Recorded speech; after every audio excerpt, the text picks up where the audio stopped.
Hello friends, my name is Sen and I welcome you all to my reaction channel Reaction Dude. Friends, today's video is so interesting, so important because this is the first time one of my subscriber, his name is Daniel, he suggested me that on which video I should react on. In today's video, I'm going to react on Bea Alonzo's Welcome to Our Farm, Beati Firma Farm 2 Part 1. So, don't go anywhere, let's start it. Welcome to our farm.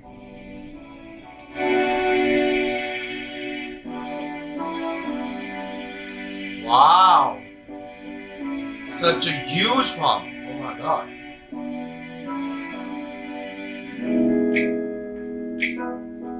First of all, I don't know who is she. Is she like actress, singer, dancer, politician, what? I don't know. He just suggested me and I'm going to react on that, but I would really like to know. But I can tell by her look that she might be in showbiz business. I mean like actress, model, something. She looks beautiful.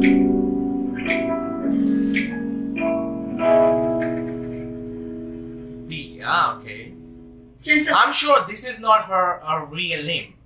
Please comment what's her real name. I would like to know. A lot of you have requested in the past for me to do this video. I am finally giving it to you. I'm going to give you a tour of our farm. Welcome to Beati Firma. Okay, so this video is requested. Okay.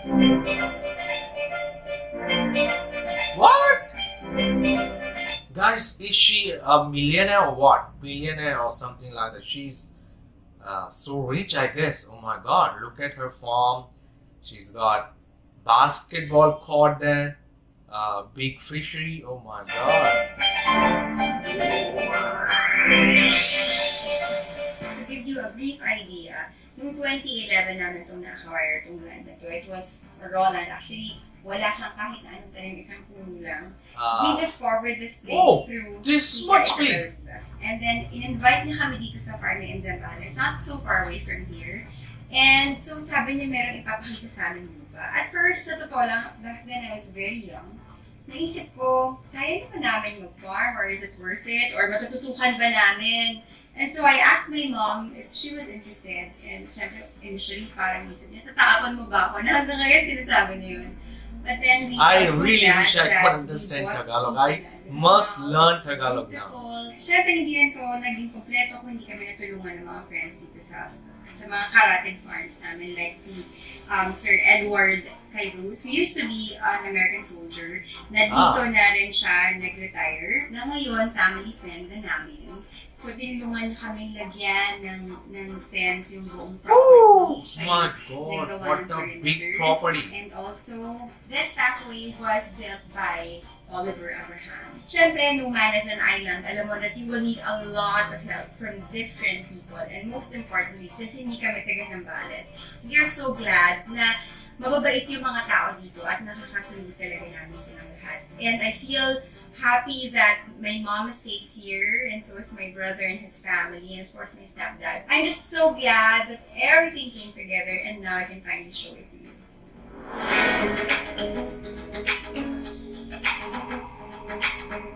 So behind me are our mahogany trees. Yung perimeter. Mahogany trees. I just know about mahogany is the wood of the mahogany trees are so good in a quality. The expensive furniture you see always made by mahogany trees. So if she's having mahogany trees, she must be getting so much of profit out of that. Wow. Mahogany trees. They are 8 years old now. As you can see, they have to grow a lot. But they're actually good investments because in the future, bigilhin siya ng mga furniture designers for Yeah, a very yeah, good yeah, yeah. price. And actually, aesthetically, ang ganda niya rin tignan. And may kinilim siya ni Mama. One of my friend That used to into be furniture 5,000. business, so Then, I know about nung this. nag-hit yung bagyong The wood of the Very sad. mahogany trees are red, and that's So the ngayon, texture of the mahogany trees is really appealing for the furniture lovers, and it's so expensive too. Wow! So she's having the farm of mahogany trees. Wow, that's good. Yun na, 5,000. It is now 4,990. Okay lang. Look at that between the red one. That's the appealing thing in mahogany trees. Sobrang cute nga kasi parang nag-farm bill si Mama. Talagang yung distance ng mga trees are perfectly placed. Naglagay din siya ng mga signages. Hindi ko alam bakit. Basha yung nilagay niya. Akala niya siguro dito na para si Basha. Kalimutan yung anak niya si Bea talaga. Totoo mukha siyang restaurant. Pero ang cute niya. Ang cute naman ni Mama. Papatayin niya ako, hindi ko pinakita to dahil pinaghirapan niya. Yeah, my mom has a house. I think the house of Basha, she's referring to the guest rooms. Wow. And House of Santiago, Santiago is my nephew who is now turning actually 1 this April.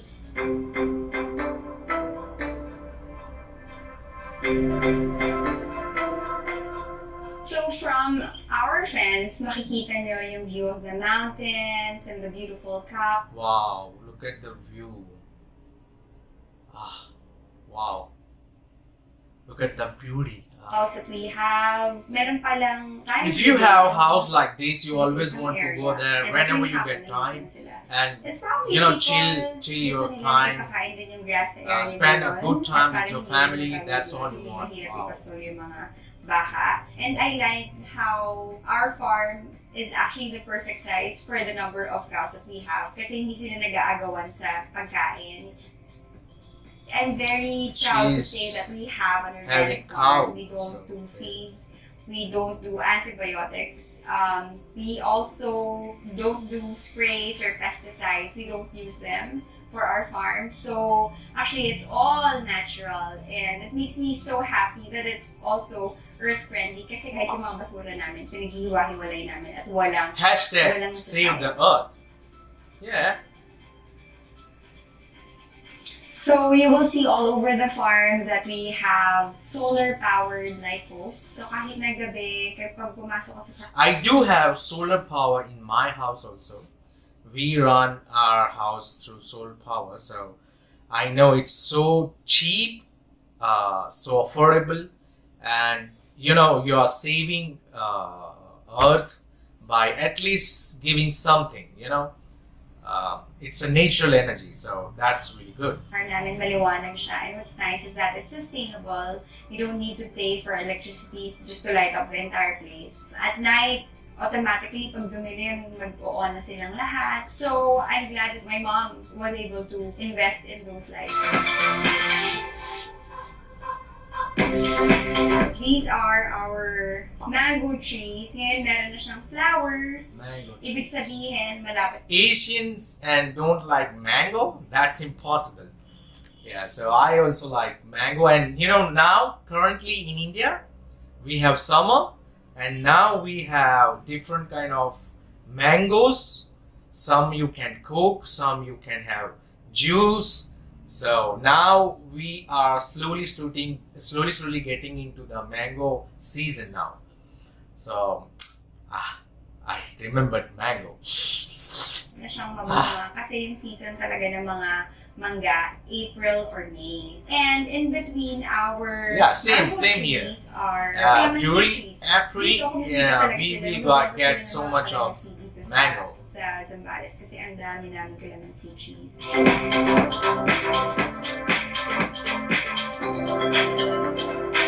Is she actress or what? Oh my God! Oh my God! Oh my God! Oh my God! Ray!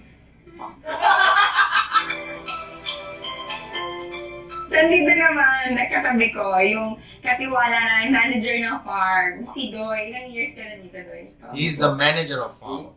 So siya yung talagang mas may alam dito sa farm. Kaya He's taking good care of farm. Kasi may ginagawa na ng mga baka dun sa golf cart. Ito, sasak malis. Baka lunukin niya yung phone ko. bigyan mo naman kami ng tour dun sa place mo na. Kasi meron silang parang community na to. Dun sa other side, yung mga bahay namin nila mama. Dito sa other side of the farm, mga bahay naman nila doy.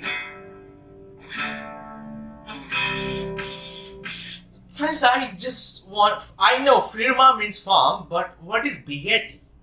I would really like to know that. Beati means what? Ito yung area nila doy. Is it like Yes po. Tapos Tagalog ano yung word ginagawa or Spanish ko word? everyday doy? Beati. Ano yung unang-una yung ginagawa in the morning? Nagdidilig po ng ng mga halaman. Is it Tapos- Beati or Beati?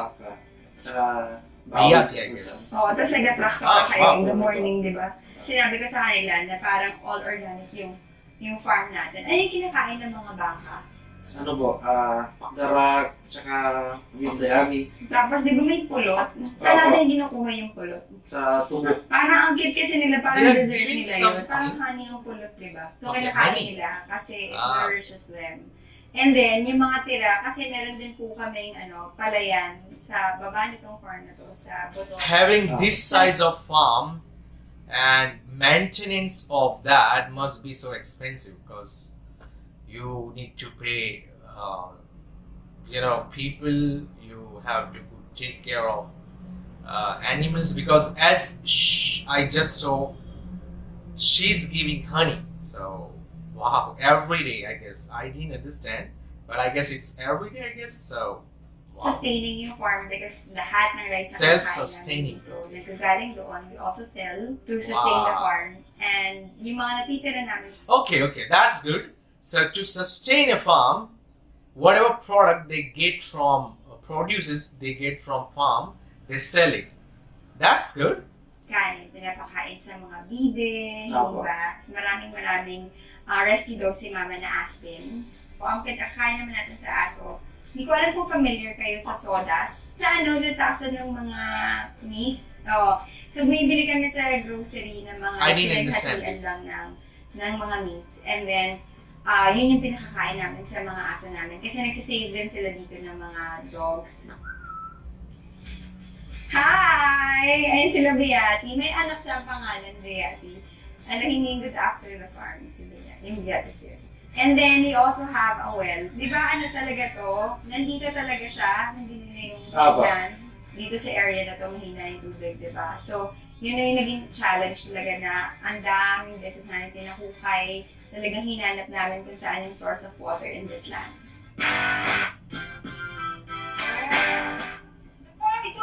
Hindi po.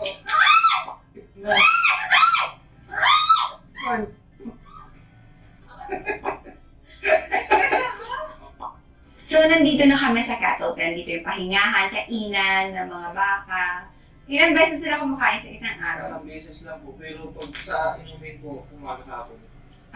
Kasi nga naiinitan sila. Lalo pag summer, yung mga mango trees namin dito sa side na to, kung saan nandito yung mga baka, trimmed yung ilalim niya. As in, super parang pinapatrim na ganun. Kasi kinakain nila hanggang dun sa... Guys, I want to really know that since Philippines is a country of islands, so do you have water problem like we do? We in India we do have a problem of good drinking water. Do you have that problem or not? Because island water is not a purest form. You need to transfer in a drinking water. So do you have any problem of drinking water or not? Please comment in section. I really would like to know that. Boot nila. So, ang ganda nung... Mas mukha siyang manicured, pero natural. Kasi yung mga baka lang yung nagmamanicure ng mga trees. Nakatingin sila, galit sila sa akin.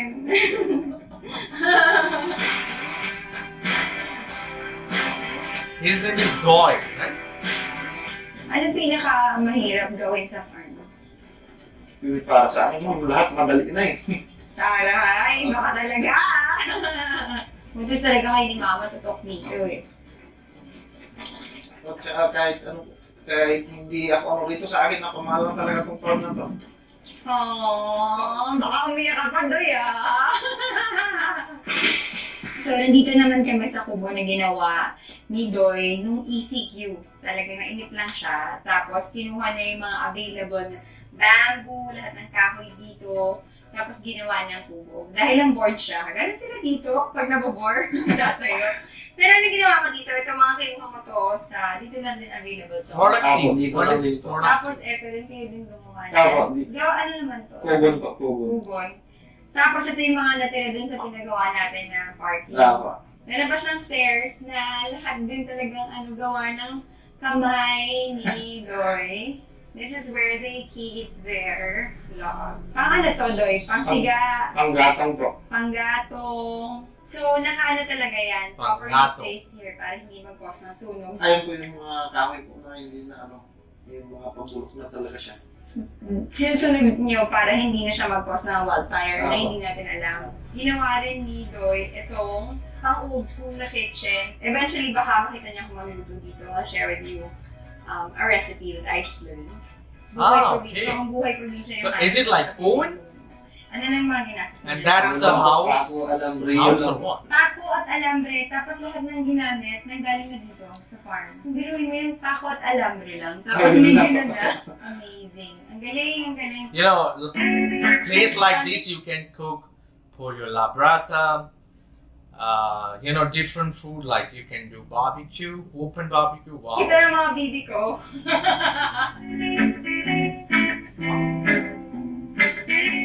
So, andito yung andito si Baby Cream, at andito si Bibi ko.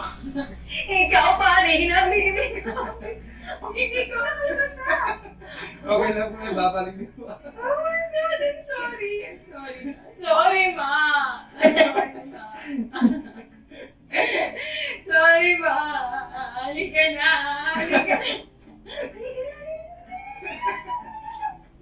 Ayun na. Ayaw niya.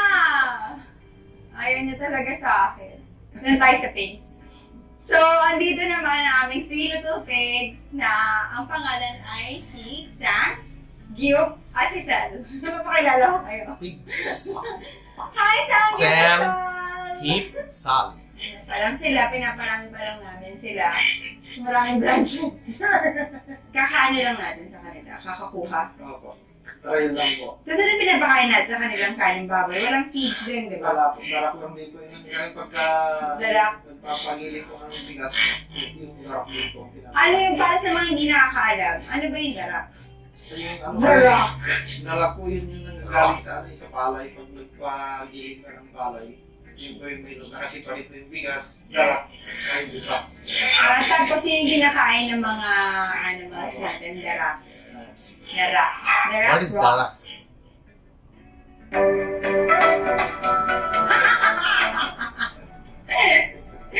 Tupa.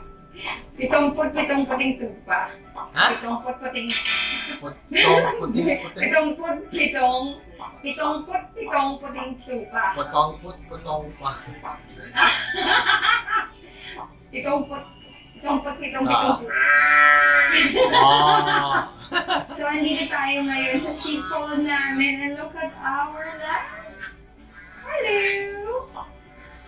Can I hold you? Ayaw naman sa akin talaga. Yung mga baka lang yung gusto sa akin. Hello! May mga pangalan sila. Wala pa po. Oh my God! Parang nadami yung gansa. Hindi ba? So, ano naman yung kinakain nito mga to? Darak din po. Darak din. So, talagang darak yung marami. Oo. Kasi ilang beses sila sa isang araw kumakain. Dalawang beses. Kasi tumatakbo ako dito every morning kapag nandito ako. Tapos lagi kong kasama si Doy kasi hindi ako kalala ng mga aso dito. Baka habulin ako. Every time dadaan kami dito, ano sinasabi mo? Wala. Kulang. Kada ikat.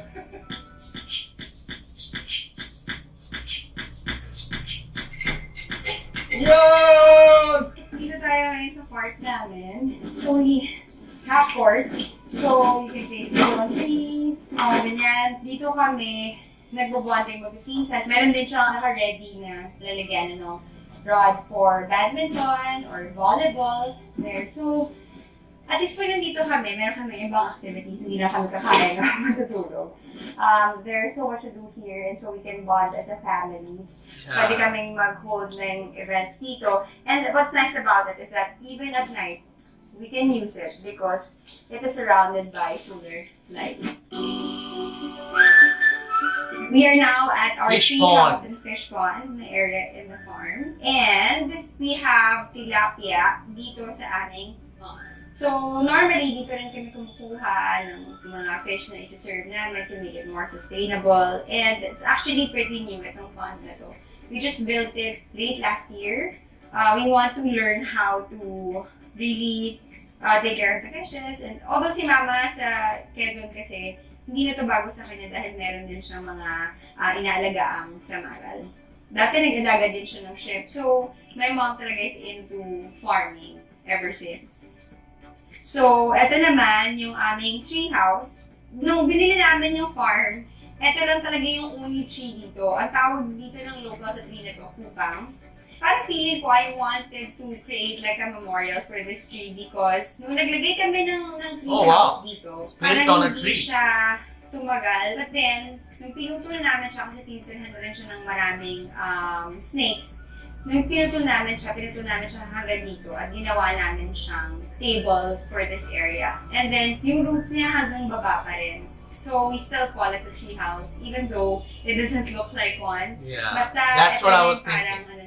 Palatandaan namin. Normally, the tree house is beneath the tree. So, but they built on a tree, wood.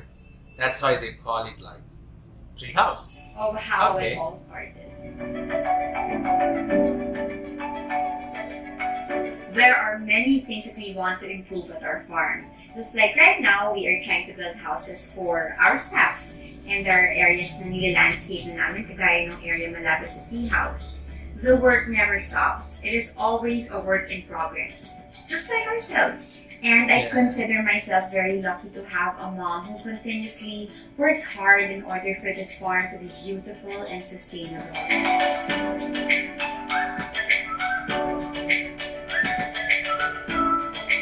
there you have it, beautiful people. I hope you enjoyed watching this video. I enjoyed. You enjoyed getting a tour of our little farm. And next week, That's little? Come on. bibigyan ko naman kayo ng tour of our farmhouse. See you. Don't forget, life is beautiful.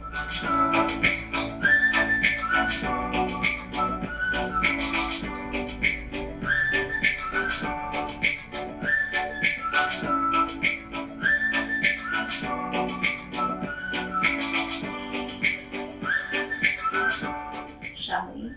Good. That's the second part. So that was a really good one. I'm a nature guy. I do live in a city, though it's not big city, but it's a city, and you won't find so much of farm here. Those who are watching Bimbo's video, you must know about that, but I would really love to live around trees, greenery, and the video is really impressive. It shows that whatever we get, wherever we live in whatever condition, like we are living in a big cities, like in a fast life, but you will get the real peace of mind in the countryside, and that's real. If you ask out of 100 people, I guess 96% people would say that I would like to go somewhere where is peace, greenery, I can keep in touch with the nature. I'm sure most of the people would say like that, and I'm the one of them too. If you have capacity to spend on a place like this, you should do that. I mean, now in a modern era, modern world, you won't get time for your family, for yourself. But if you have a place like this, definitely you can get together with your family there, you can come closer, you can spend good time, which is so important for family and personal life too. So after seeing this video, I mean, I'm so happy whatever she got. I'm sure she have worked hard for getting this, but I really wish good for her. And she built so many houses like that. And I really wish good luck to her future, her career. But please comment me, who is she? Is she a singer, actress, dancer, politician? What is she? I don't know. And I can Google, obviously, I can Google about her, but I don't want that. I want that my subscribers get connected with me, and we get closer by sharing our informations that would get near me to my subscriber. And I really would like to thank Daniel again. He messaged me on WhatsApp, and that's how we talked, and he told me that this is the training video, you should react on that. That's why I'm reacting on that. And I thank you so much, Daniel, and see you in next part of Beati Firma. Until that, goodbye.